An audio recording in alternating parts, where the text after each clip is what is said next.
مرحبا بجميع الأصدقاء متابعي قناة فلاش 90 دقيقة في تحليل وتوقعات مباريات يوم الخميس. اخترت 10 لقاءات.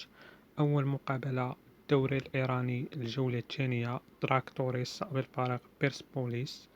ترتيب الناديان: تراكتور في الرتبة الثانية ب3 نقاط، بيرسبوليس في الرتبة السابعة بنقطة واحدة. آخر مواجهة جمعت الفريقين انتهت لصالح بيرسبوليس الانتصار هدفين مقابل صفر داخل الميدان. ال5 لقاءات الأخيرة لكل نادي: بيرسبوليس حقق تعادل 4 انتصارات، فريق تراكتور حقق 3 انتصارات تعادل وهزيمة. أفضل توقع للمقابلة: أوندر 2.5. أي اللقاء لا يتعدى الهدفين في حال تم تسجيل أهداف بالمواجهة. بالنسبة للمقابلة الثانية، ذهاب الدور التمهيدي للدوري الأوروبي، مولد النرويجي يستقبل فريق إلفسبورغ السويدي. آخر مواجهة جمعت الناديين انتهت لصالح مولد الانتصار هدفين مقابل هدف واحد خارج الميدان. آخر 5 مقابلات لكل نادي: إيفلسبورغ السويدي حقق تعادلين 3 انتصارات. آخر لقاء تعادل في الدوري أمام جالبي، هدف في كل شبكة خارج الميدان. فريق مولد آخر 5 مقابلات تعرض ل3 هزائم، حقق انتصارين. آخر لقاء الهزيمة خارج الميدان أمام سيركل بروج البلجيكي بهدف مقابل صفر. أفضل توقع للقاء: أوفر 2. اللقاء سيشهد تسجيل هدفين أو أكثر. المقابلة الثالثة، بلزن تشيكي يستقبل فريق هيرت اسكتلندي. ولا مواجهة جمعت الناديان سابقا. آخر 5 مقابلات لكل نادي: فريق هيرتز تعرض ل4 هزائم، حقق تعادل. آخر لقاء الهزيمة في الكأس أمام فالكيرك خارج الميدان بهدفين مقابل صفر. فريق فيكتوريا بلزن آخر 5 مقابلات حقق 4 انتصارات تعادل. آخر لقاء في الدوري الانتصار خارج الميدان بثلاثية نظيفة. أفضل توقع للمواجهة: أرشح فريق فيكتوريا بلزن التشيكي الانتصار في لقاء الذهاب. المقابلة الرابعة، الدور التمهيدي لدوري المؤتمر الأوروبي، اف سي كوبنهاغن الدنماركي يستقبل فريق كيلمارنوك الاسكتلندي. ولا مواجهة جمعت الناديان سابقا. آخر 5 مقابلات لكل نادي: فريق كيلمارنوك تعرض ل3 هزائم، حقق انتصار تعادل. آخر لقاء الهزيمة بضربات الجزاء في الكأس أمام مودرويل خارج الميدان. فريق كوبنهاغن آخر 5 مقابلات النادي حقق تعادلين، انتصارين وتعرض لهزيمة. آخر لقاء تعادل في الدوري داخل الديار أمام فيبورغ، هدف في كل شبكة. أفضل توقع للمقابلة: أرشح فوز كوبنهاغن بفارق هدفين. هذا هو أفضل توقع للقاء. المقابلة الخامسة، باوك سالونيكا اليوناني يستقبل شامروك روفرز الإيرلندي. آخر مواجهة جمعت الناديين انتهت لصالح بوك سالونيكا الانتصار ب3 أهداف مقابل هدف واحد خارج الميدان. آخر 5 مقابلات لكل نادي: شامروك حقق انتصارين تعادل وتعرض لهزيمتين. فريق باوك حقق 3 انتصارات تعادل وتعرض لهزيمة.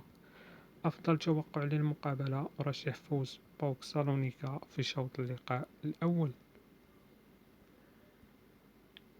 المقابلة السادسة، الدور التمهيدي للمؤتمر الأوروبي، سيفر كلوز الروماني يستقبل فريق بافوس القبرصي. آخر 5 مقابلات لكل نادي: بافوس القبرصي حقق انتصارين تعرض ل3 هزائم. فريق سيفر كلوز حقق 4 انتصارات تعرض لهزيمة. أفضل جولة للمواجهة: أرشح فوز سيفر كلوز الروماني وتحقيق الانتصار في لقاء الذهاب داخل الميدان. المقابلة السابعة، الدوري القطري الجولة الثالثة، السد يستقبل فريق العربي. ترتيب الناديين: السد في الرتبة الثالثة ب3 نقاط، العربي في الرتبة الثامنة بنقطتين. آخر مواجهة جمعت الفريقين انتهت بالتعادل الإيجابي، هدفين في كل شبكة. ال5 لقاءات الأخيرة لكل نادي: العربي حقق تعادلين، انتصار وتعرض لهزيمتين. آخر لقاء تعادل داخل الميدان أمام الوكرة، هدف في كل شبكة. السد آخر 5 مقابلات حقق انتصارين تعادلين وتعرض لهزيمة. آخر لقاء الانتصار أمام قطر بخماسية لهدف واحد خارج الميدان. أفضل توقع: أرشح فوز السد في المقابلة الثانية على التوالي. هذا هو أفضل توقع للقاء الدوري القطري. المقابلة الثامنة لوغانو السويسري يستقبل بيسيكتاش التركي. آخر مواجهة جمعت الفريقين انتهت لصالح بيسيكتاش هدفين مقابل صفر خارج الديار. الخمس لقاءات الأخيرة لكل نادي بيسيكتاش حقق 5 انتصارات، آخرها أمام أنطاليا داخل الميدان في الدوري ب4 أهداف لهدفين.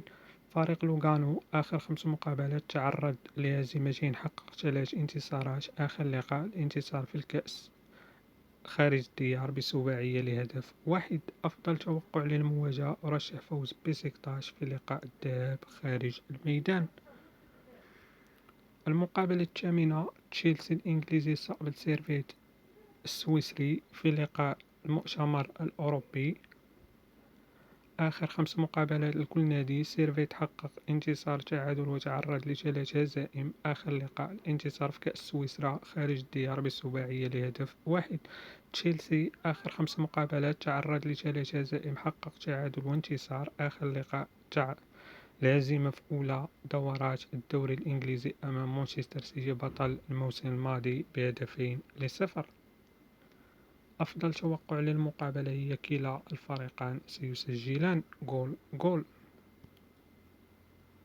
المقابلة العاشرة والأخيرة لانس الفرنسي يستقبل بانيثينايكوس ليون.